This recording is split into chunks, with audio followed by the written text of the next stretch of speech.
Los mexicanos lo toman con tacos al pastor con su adobe de achiote, chile serrano y especias, guacamole de Michoacán y totopos bien crujientes. Ah, sí, ya. Pero vamos, aquí nos lo tomamos con un corderito lechal y divinamente. Alvariño Rías Baixas. Gusta allí, gusta aquí.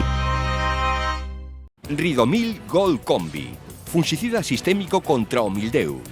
Ridomil penetra na planta en tan só 30 minutos, polo que non é lavado pola chuvia. Ridomil é a mellor alternativa de tratamento para os primeiros crecementos do viñedo, xa que protexe mesmo os crecementos posteriores. Ben formulado co novo sistema Pepite, moito máis sinxelo de medir e mesturar.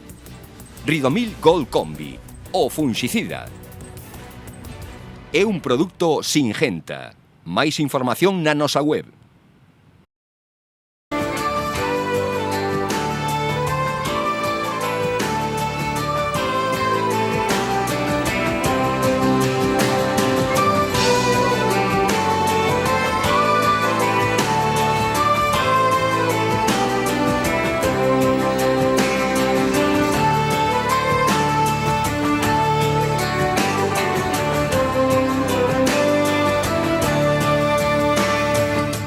A plaga da polilla, que hai unha estrategia que consiste en que os machos non encontren as femias para que non se fecunden e non se desarrollen, non? Entonces, pois, colocamos unha serie de difusores que van a inundar todo o entorno do viñedo pois coa feromona que emiten as femias, entonces os machos non van a encontrar as femias. Entonces, no momento da brotación está acompasado pois o que é o desarrollo desta plaga, que é a polilla, a Alopecia botrana, e a brotación do viñedo. Entonces este sería o momento de ir colocando estes difusores para ter controlada esta enfermedade. Desde aquí tamén pois facemos eco desta estrategia de xestión desta plaga. Estamos as tres cooperativas traballando man a man cos nosos socios, incluso cos viticultores da comarca. Canto máis se desarrolle esta técnica, pois máis beneficioso, máis efectiva vai a ser, máis beneficioso, e o fin último desto é minimizar o uso de insecticidas, non? Entonces, pois nos parece pois unha acción que debemos fomentar. Nós nos viñedos propios de Martín Codas, e constame que no resto das cooperativas así o fan, e invitamos ao resto dos viticultores que se sumen, donde xa a maior parte das tendas agro da comarca xa teñen estas feromonas, e incluso pois poden vir ás propias tendas, a agrotenda de Martín ou a unha outra tenda das cooperativas, onde se lle vai a dar información e dispensar estes difusores para unha correcta xestión desta plaga. De xeito máis intensivo a partir do 2019, sobre todo, isto ten unha limitación que hai que facer como cotos, parcelas un pouco grandes, non? Porque as polillas teñen a súa mobilidade, entonces unha polilla que encontrou a súa parexa, por decirlo así, que está fertilizada, pois ten un voo de uns metros, e entonces se ti non tes controlada na parcela e a parcela do lado pois non ten os difusores, pode entrar na túa parcela, facer a posta e non facer ben efectivo esta estrategia, non? Entonces, aquí xa desde finales dos 90, pois en parcelas grandes, pois xa coas primeiras atrias xa se empezou a poñer en práctica eso. A limitación era as pequenas parcelas, donde non é totalmente efectiva.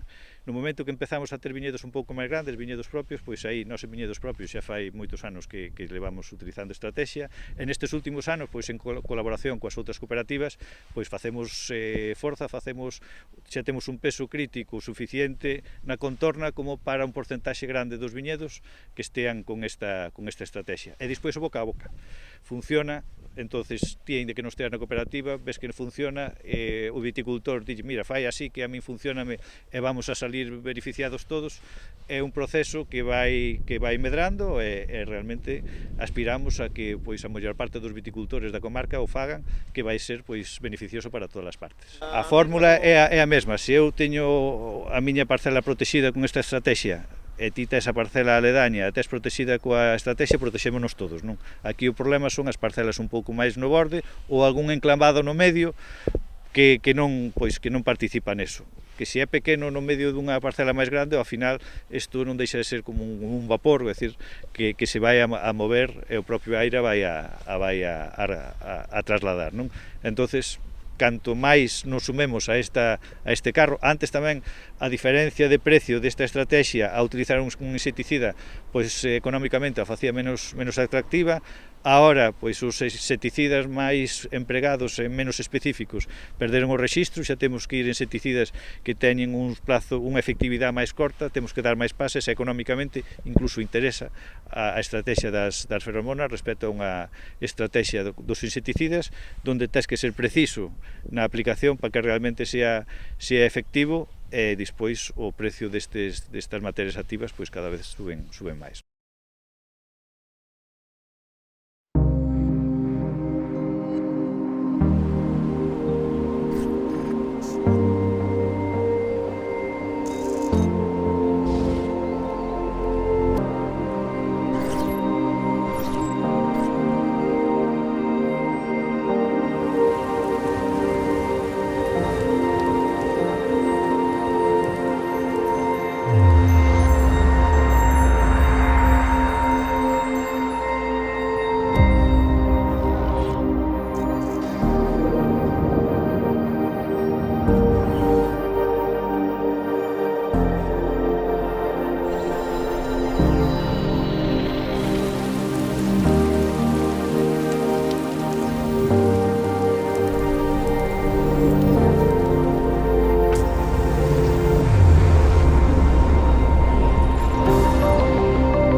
A polilla non deixa de ser como unha mosca pequeniña, entonces esta polilla, no momento que está fecunda, pon o huevo, ese huevo depende da época que estemos, os primeiros pois ponos no que van a ser ahora os racimos, a primeira xeración vanse ver como unha telira de araña, que non é unha araña, pero parecido dentro dos racimos e vai comer as primeiras flores. Realmente, desde o punto de vista económico, a primeira xeración non ten perdas económicas, pero si é o inóculo da segunda xeración, que despois desta posta vai volver a poñer outro huevo, vai salir unha oruga, un gusano, ese gusano vais a transformar na mosca e despois xa a seguinte posta xa vamos a ter uvas formadas, non? Que suele ser pois en envero, inicios de maduración.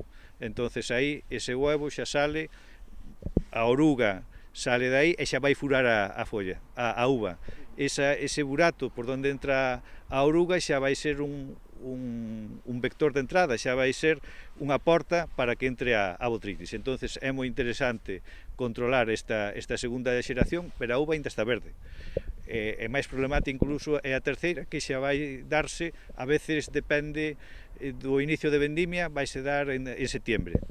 Entonces, en terceiras xeracións tempranas, pois volvemos a ter este ciclo e aí sí que xa é máis problemática incluso porque xa a uva xa ten azúcares, xa é máis sensible á botrytis e podemos ter unha porta de entrada á botrytis, non? Entonces, a ventaxa que teñen esta estrategia é que estes difusores teñen unha vida útil, por decirlo así, de en torno a 6 ou 8 meses, entonces vamos a ter controlada as 3 polillas e vamos ir baixando a población deste insecto, non? Entonces, pois, con población máis residual, pois incluso pois vamos a técnica pódese ir modulando co número de difusores. Eso sería o seguinte pase. Entonces, neste momento estamos na fase de sumarnos cantos máis viticultores a esta estrategia mellor para baixar a población e a partir de aí incluso vai ser económicamente máis sostible. E desde o punto de vista medioambiental, pois, é un difusor con esa feromona específica para ese insecto, non lle fai nada nin ás abellas nin ao resto da fauna auxiliar e non auxiliar, e despois, cando se acaba, retiramos este difusor, gardámolo, vai á rede Sigfito e poñemos o difusor novo o próximo ano, non? Entonces non queda ningún residuo no viñedo. O que é o ciclo da polilla vai acompasado coa brotación, entonces, bueno, pois temos casi un mes, non, pois para colocalo. Tamén aos viticultores, acabadas as labores de atado, por decirlo así, tamén temos unha ventana para poder facelo, non? Entonces, pois o que non o puxo aínda ten 15 días, casi un mes para colocalo. De poñelo, pois canto antes se poña, pois máis vas a protexer a primeira xeración que é importante para ir baixando población. Pero insisto, o que non o fixo aínda ten unhas semanas para poder facer esta colocación dos difusores para poder controlar esta polilla sin usar insecticidas. Temos ferramentas para levar o cultivo a término, pois que son menos específicas, non? Por exemplo, contra o mildio, pois estamos estudiando outras vías, como poden ser variedades máis resistentes, materias activas máis suaves, pero é un tema máis a largo plazo, estamos traballando nesa dirección, pero este xa é unha ferramenta que testada, que funciona, aquí non hai que probar nada, hai que decidirse a facelo. E realmente, pois, unha hectárea con unha estrategia de xestión de insecticidas, pois podes utilizar entre 3 e 5 litros por hectárea de insecticida ao ano, pois imagínate, 100 hectáreas por 5 litros, pois son 500 litros que deixamos de utilizar dun insecticida, non? Dos fungicidas vai nos costar un pouco máis poder prescindir, pero destas ferramentas que xa temos, pois realmente é unha pena, ou sería pouco entendible que o viticultor, pois, por desconfianza, por desconocimiento ou polo que sea, non se sume, non? Entonces, insisto, é dicir, empuxamos para que todos os viticultores que poidan empreguen esta técnica que é boa para todos.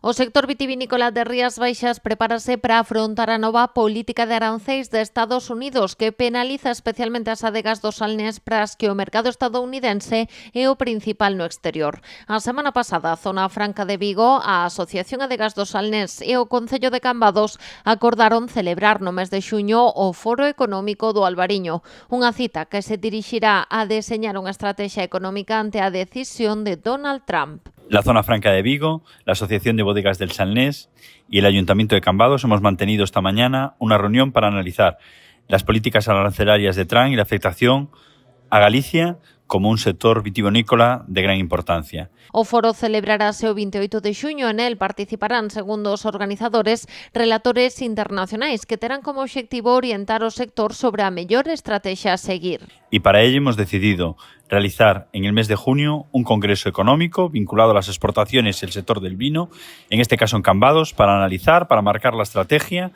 con grandes expertos internacionales que nos ayuden a marcar la hoja de ruta y a superar las incertidumbres basadas en estas nuevas políticas internacionales.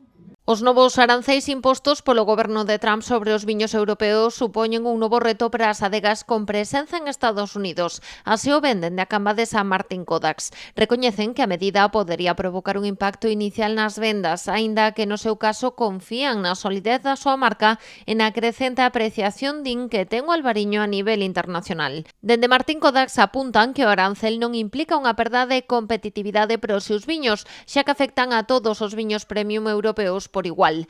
Tamén sinalan que os seus importadores xa realizaron aprovisionamentos con antelación, polo que a aplicación dos aranceis non suporá un contratempo a curto prazo. Ademais, Martin Kodaks explica que todas as exportacións da adega son ex-works, o que significa que será o importador quen no seu momento teña que pagar os aranceis en destino. A adega cambadesa confía no prestixio e recoñecemento acadado polos albariños, algo que fai que reforcen a súa confianza na capacidade de absorción do mercado estadounidense fronte a este novo desafío comercial, como xa sucedera co anterior incremento de aranceis en 2019. A los franceses les encanta con... Poularde de Bresse rôti à basse température, champignons glacés au vin blanc et soufflé de pommes de terre Mona Lisa à la crème de camembert tiède. Más o menos. Pero nosotros lo tomamos con un pescado bien fresco y tan a gusto. Albariño Rías Baixas. Gusta allí, gusta aquí.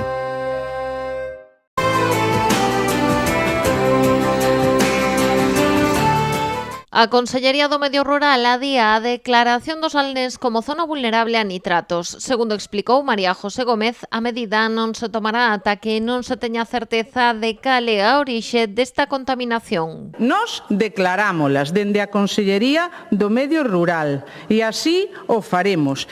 Cando esas analíticas e eses análisis feitos polos expertos nos digan que esa contaminación está causada significativamente por nitratos de orixe agraria. A Xunta anunciara hai unhas semanas que a declaración era inminente, afectando os concellos de Cambados, Meis, Vilanova e Ribadumia. Os datos atribuían a contaminación ao uso de fertilizantes na agricultura, en concreto o cultivo dos viñedos. Antes de tomar unha decisión definitiva sobre estas zonas, trasladouse a proposta aos axentes do territorio, como corresponde facer, entre os que efectivamente están alcaldes e alcaldesas dos concellos incluídos nesta proposta inicial. Isto fíxose así para dar maior transparencia, informar do procedemento e reducir a incerteza do sector. Nestas xuntanzas sempre se dixo que se estaban rematando as análisis técnicas para poder tomar unha decisión definitiva e que era unha proposta que aínda non estaba pechada. A declaración tería que facerse no mes de maio para evitar sancións e poder adaptarse á norma europea. Isto provocaría importantes restricións legais no uso de abonos orgánicos e na aplicación dos fitosanitarios. Tería que facerse en base a un plan de bos usos elaborado pola Xunta para reducir a contaminación de nitratos nun prazo de 2 anos. En maio declararánse esas zonas unha vez que se sepa si é unha zona vulnerable en base á contaminación por nitratos agrarios.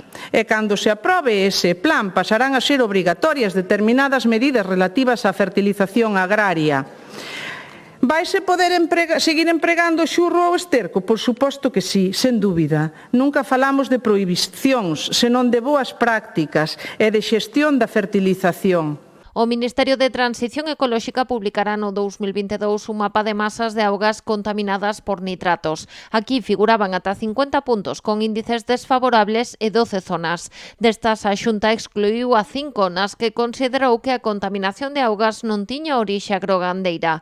No caso dos Salnés, as análises deixaron resultados por enriba do límite de 37,5 miligramos por litro en augas soterradas. Tamén se marcaron puntos costeiros con contaminación por nitratos. Coñecendo o bo traballo e esforzo dos gandeiros e agricultores galegos no cumprimento das normativas medioambientais. E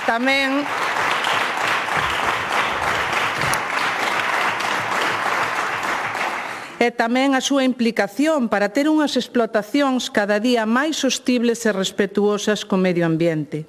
Proba do que digo é que actualmente só 3 comunidades en España, e na Cornixa Cantábrica precisamente, non teñen áreas declaradas como zonas vulnerables por nitratos. E Galicia é unha delas. Pola súa banda, o BNG acusou a Xunta de deixadez e de intentar agochar a situación nos últimos 3 anos. Tamén lamentou que o xeito de facer o anuncio xerara alarma no sector.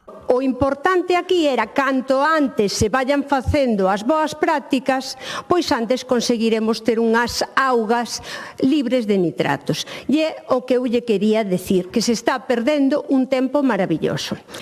O único que se fixe nos últimos meses estes pasos, como decimos, que crean alarma. Ese sí que crean alarma. E, sobre todo, que puxeron, pois aos concellos afectados pois nunha posición cando menos vulnerable.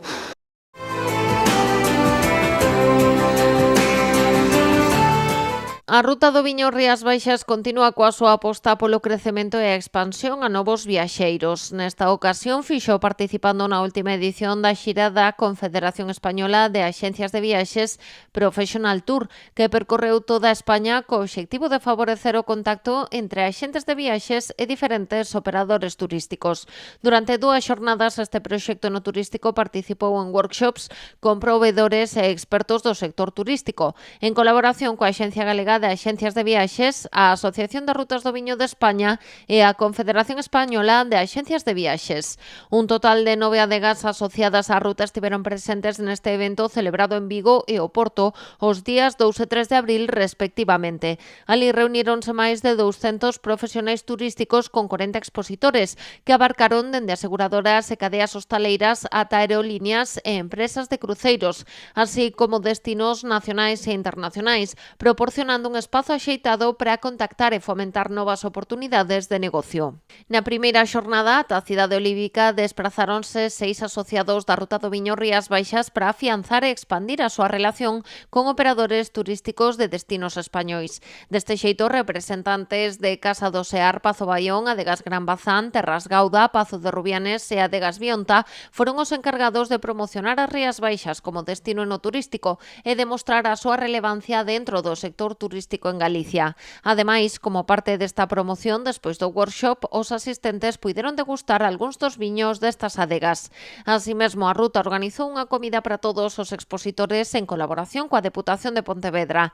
A ela asistiron Lorena Varela, xerente da asociación, Adolfo Picans, membro da Xunta Directiva, o presidente do Clúster de Turismo de Galicia, Cesario Pardal, o presidente da CEAP, Carlos Garrido, e a deputada de Turismo por Pontevedra, Nava Castro. A seguinte parada deste circuito foi o Porto, onde as adegas Mar de Frades, Gilia Armada, Martín Kodax, Pazo de Rubianes e Bionta puideron coñecer provedores turísticos e axencias de viaxe portuguesas, as que presentaron os seus produtos e os seus servizos enoturísticos como asociados da Ruta do Viño Rías Baixas. O obxectivo da asistencia a estas xornadas é presentar o enoturismo como un produto estratéxico dentro do sector turístico galego en xeral e da comarca de Rías Baixas en particular, así como posicionar esta ruta vitivinícola como unha opción atractiva para os viaxeiros, destacando o seu clima, a súa oferta cultural e patrimonial, a súa riqueza natural e o seu amplo abanico de actividades.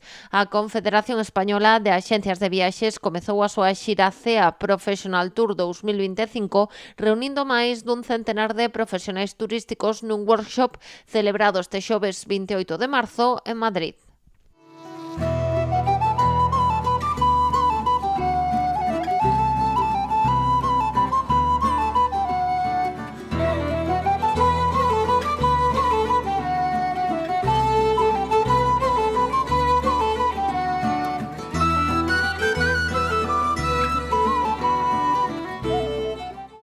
Agricultor, chegou Ampexio, a peza clave para controlar o mildeu no seu viñedo. Grazas aos seus innovadores modos de acción, Ampexio converterase nunha ferramenta esencial nos programas de tratamentos de viñedos.